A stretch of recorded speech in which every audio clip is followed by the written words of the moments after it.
আপনাদের সামনে মতো ভাষা আমার বেরোচ্ছে না, তবুও মন শক্ত করে এখানে এসেছি। আমার ছেলে মেয়েরা এখানে ডেকেছে তাই এসেছি, নাহলে আসতাম না, বাড়িতেই থাকতাম। আজকে 9 তারিখ পড়ে গেছে, কিন্তু 8 তারিখ সকালবেলা, মানে আজকে সকালবেলাতেই আমার মেয়েটা বাড়ি থেকে বেরিয়েছিল। বাড়িতেই পরের দিন ফিরে যেত, কিন্তু তাকে ফিরতে দেওয়া হয়নি। কেন তাকে বাড়িতে ফিরতে দেওয়া হয়নি সেটা এখনো আমার কাছে রহস্য। কেন রহস্য বলছি? আজকে এই যে জুনিয়র ডাক্তাররা এখানে ডেকেছে, আমার মেয়ে সিএসট মেডিসিনের একজন ছাত্রী ছিল এখানে। আমি জিজ্ঞাসা করবো, কেউ কি আছে সিএসট মেডিসিনের? আমার মেয়ের সহকর্মী কি কেউ আছে এখানে?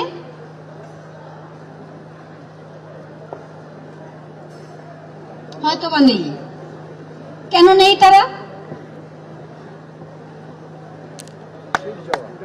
তারা এখানে আরজিকর হসপিটালের মধ্যেই আসল অপরাধীরা ঘুরে বেড়াচ্ছে এখনো,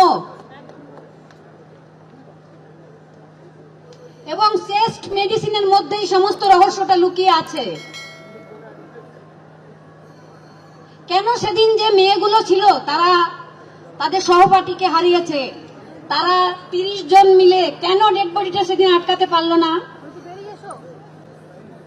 ইচ্ছা মতো আমাদের কেন কেউ সেদিন আমাদের সঙ্গে এসে দেখা করলো না? শ্রেষ্ঠ মেডিসিনের সিনিয়র ডাক্তার থেকে জুনিয়র ডাক্তার কেউ আরজি করে শ্রেষ্ঠ মেডিসিনের আমাদের সঙ্গে দেখা করেনি কেন? সেই রাতে যারা কর্তব্যরত ছিল আমার মেয়ের সঙ্গে 4 জন আরো ডক্টর, তাদের আমি এখন আর ডক্টর বলি না, তাদের নামের সামনে আমি ডক্টর বললে আমার মেয়েকে অসম্মান করা হবে।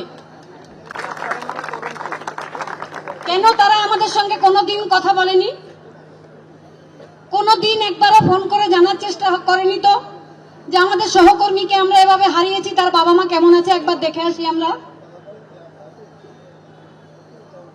এটাও এক প্রকার দোষী, এটাও এক প্রকার খুনের সঙ্গে জড়িত তারা, আমি মনে করি। তাই আমাদের সামনে তারা দাঁড়াতে সাহস পাচ্ছে না, চোখে চোখ রাখতে পারছে না আমাদের দিকে তাকিয়ে। তারা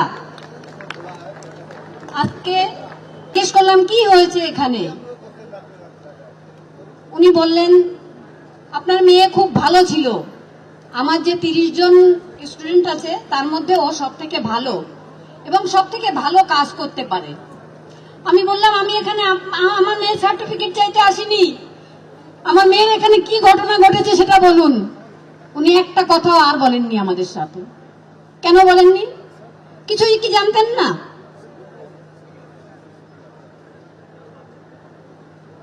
কিচ্ছু কি জানতেন না? সন্দীপ ঘোষ যদি না জানতেন তখন তাহলে ফোন করলে উনি কিভাবে বললেন বডিটা মর্গে পাঠিয়ে দাও? কি করে বললেন? আমার মেয়ের কি কোনো অভিভাবক ছিল না? ওটা কি একটা বেওয়ারিশ মেয়ে ছিল আমার?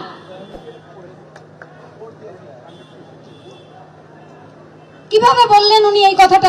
কেন করলো না?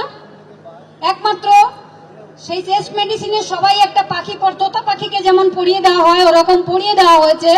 তোমরা বলবে সঞ্জয় রায় ছাড়া আর কেউ নেই, ওরা শুধু তাই বলছে।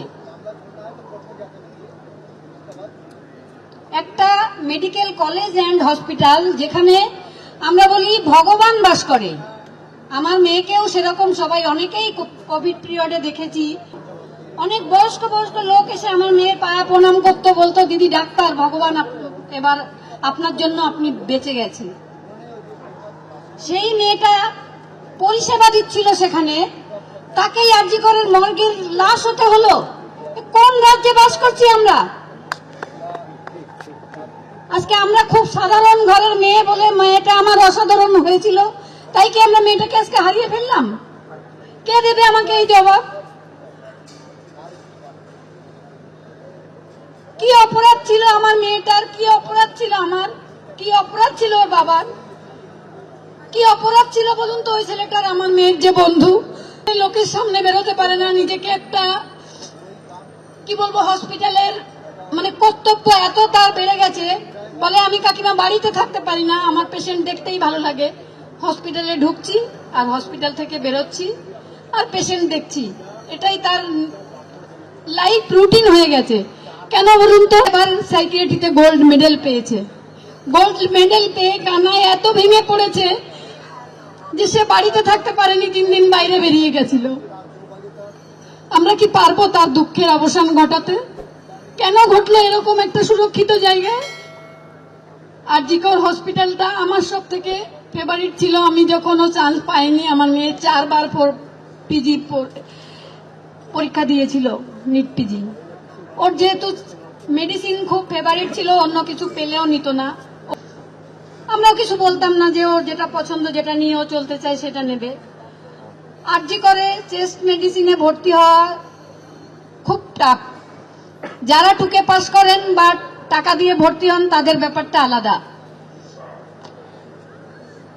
এটা আমরা আগে জানতাম না, আমরা সেই 9 আগস্ট থেকে জেনেছি। তার আগে মেয়ে আমাদের বাড়িতে অনেকবার বলেছে, মা ওখানে টাকা দিয়ে পাস ফেল হয়, ওখানে জাল ওষুধপত্র আছে অনেক, এগুলো বাড়িতে মেয়েটা সবসময় বলতো।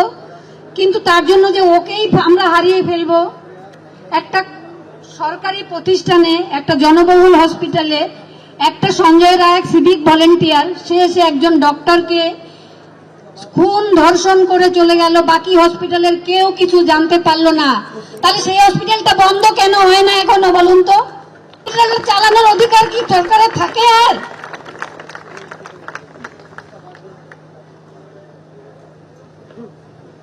আমি কেন মেয়েকে হারালাম?